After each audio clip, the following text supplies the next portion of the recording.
ladies, gentlemen, and everybody else, stand and deliver your money or your life.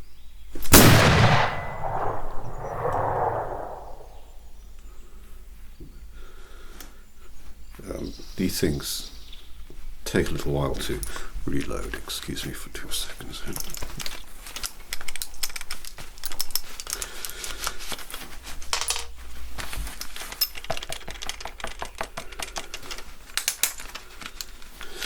Your money or your life. Yes.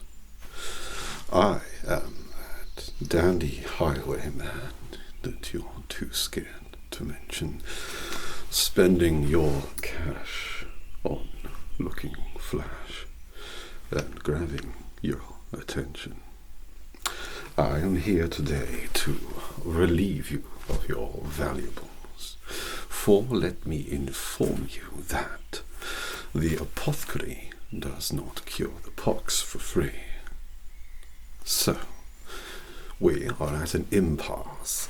You are to provide me with your belongings and valuables, and in return I shall spare you the buckshot of my flintlock. It seems like a fair exchange to me, one that I hope you will honour. Good. So, with those pleasantries to one side, I shall temporarily disarm myself so that these sticky fingers can work their magic. Now, I have here a Hessian bag. This bag has already been the benefactor of a previous robbery. A robbery which was a little disappointing, to the extent that I was required by Highwayman law to rob your good selves on this day. Now, I hope that you will parley with me, work in an orderly manner to resolve this situation as quickly as possible, and then we can all go about our merry ways and enjoy the fruits of our labour. For me, your money; for you, your lives. Capital. Now, let's see. What do we have? Hold out your valuables so that I may see them.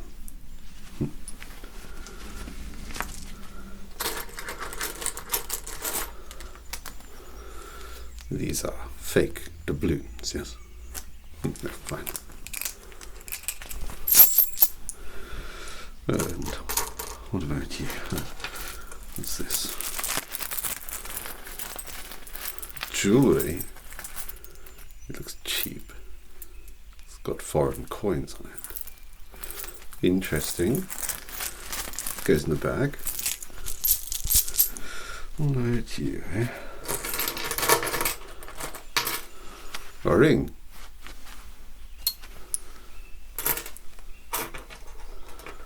Another ring. Another ring. Another ring. Another ring. Another ring. How many fingers do you have that you require so many blasted rings? I will say this, though. You're quite easy on the eye. Anything else?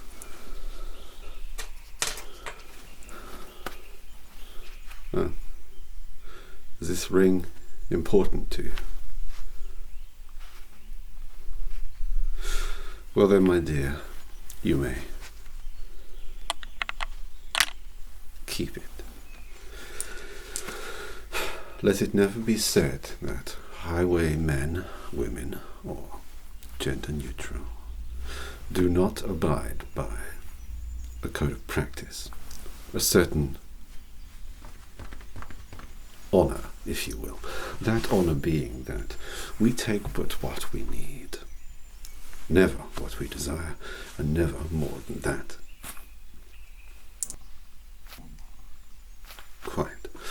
Our objective is to simply sate what we are needing at the time. Now, I have a band of ruffians who work with me, and whilst they can be temperamental, they need to be paid. And as I said, as I am suffering quite greatly from the pox, having caught it from perhaps spending a bit too much time with said ruffians on a biblical level, it means that I require some extra surplus income in order to pay for those treatments.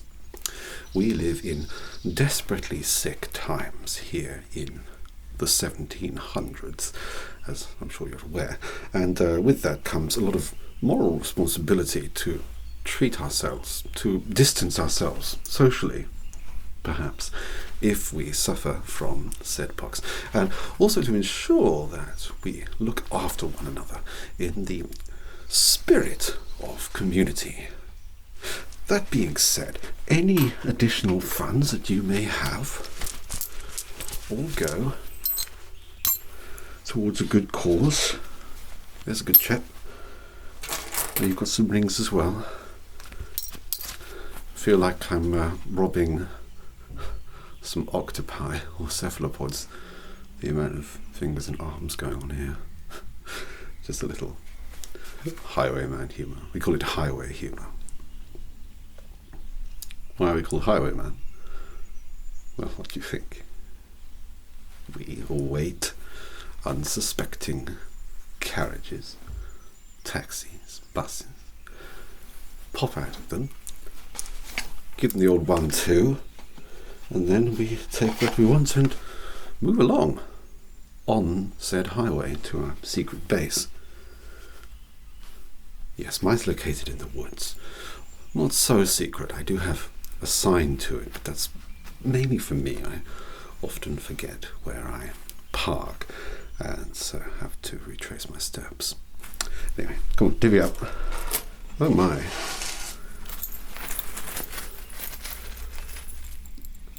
All this for one person. Quite marvellous. You are.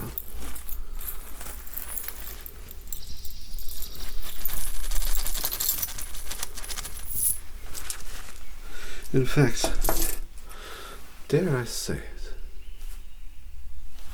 you may be my favourite. Let me ask you a question there, dearie. Have you ever thought about a life of crime? Stick with me here. A life free of the stresses of the everyday. A life free of laws, regulations, social constructs. It might interest you to know that my ruffians and I operate quite a liberal relationship status. Oh yes. We're more about community spirit than traditional monogamist values. You know, like your fellow Byron. He's a good lad, that old clubfoot. Well, his attitude towards relationships is quite revealing.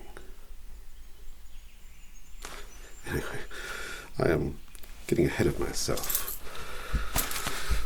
I must think of the pox and the poor people who may catch it from me and my lascivious, loquacious ways.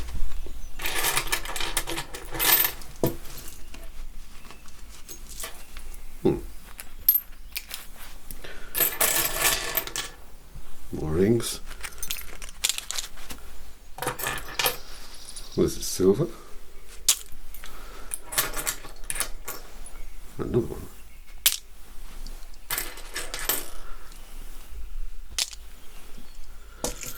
You got a lot.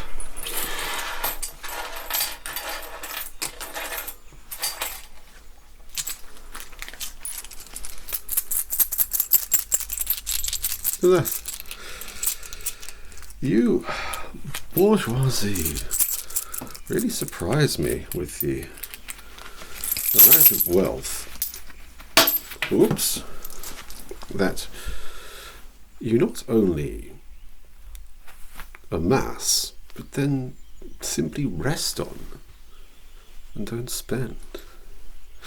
I don't know if it's because of my working class upbringing, but whereupon I have access to funds, you bet your bottom shilling that I'm going to spend them. Yes. If it's not on curing the pox, it's on doing things that will probably mean that I acquire it. Little joke there. Oh, well, back at my camp, we often tell jokes. Yes. Oh, would you like to hear one of my favorite jokes? All right. So, how do you tell if someone is ticklish? You give them test tickles.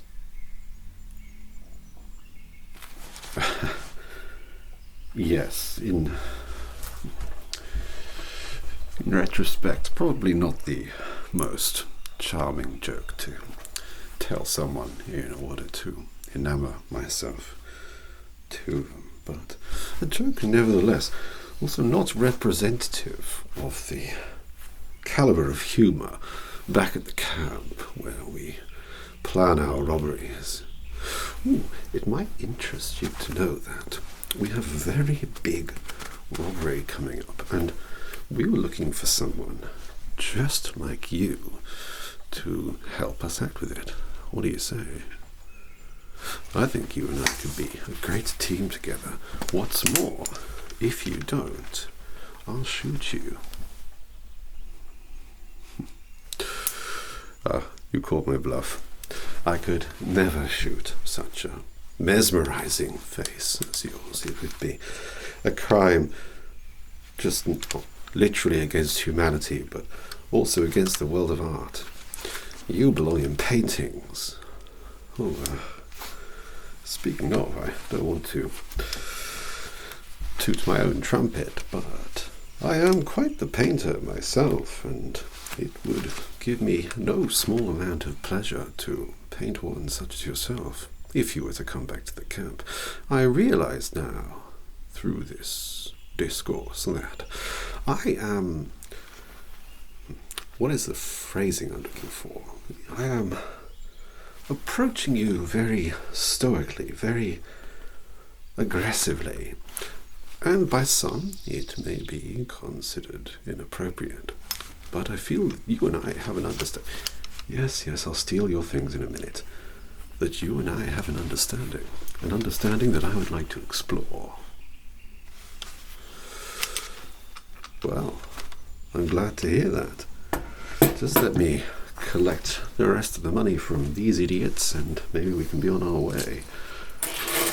More rings? I mean, are you jewelers? This is ridiculous. You don't need that many.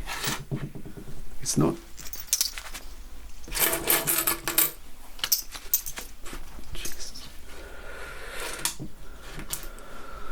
More rings.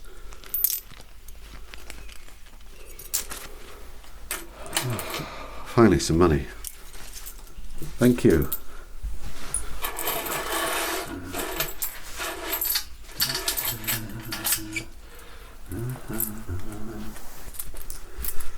Right. Now we're cooking with coin. That's a lot there.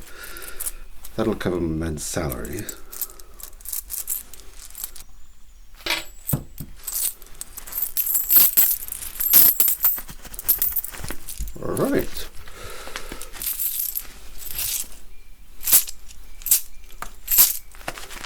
That's a good bag. Listen to that. All this could be yours. I mean, it was yours, but it could be again if you join my band of reasonably happy men. Listen to that. Money, capital. It's not just small pieces of valueless metal. It represents dreams. The ability to actualize things that you want to make real. Beer, wine if you're partial, a simple glass of water if you're on a budget. Beef Wellington, some spotted dick, even fruit if you really want some. Helps with the scurvy, I hear. Or my personal favourite, opium. Oh God, that stuff is, well, Moorish to say the least. No, I don't mean, as in Othello, I mean Moorish, as in, yes, that's right. Tasty. Well, not tasty, it tastes like trash, but you know what I mean. Well, you don't, because I had to explain it, but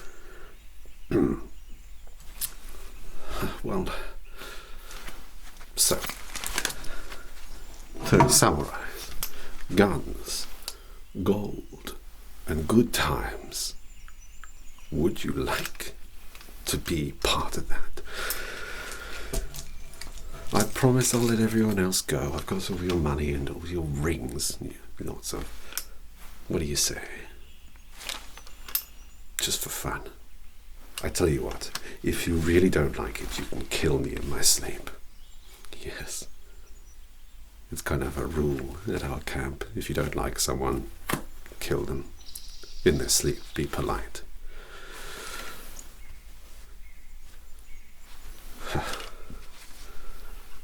Yes? Oh, it's hot in that hat. Well, I would be delighted to accept you into our ranks. I mean, we can leave now if you like. Here, you have my hat.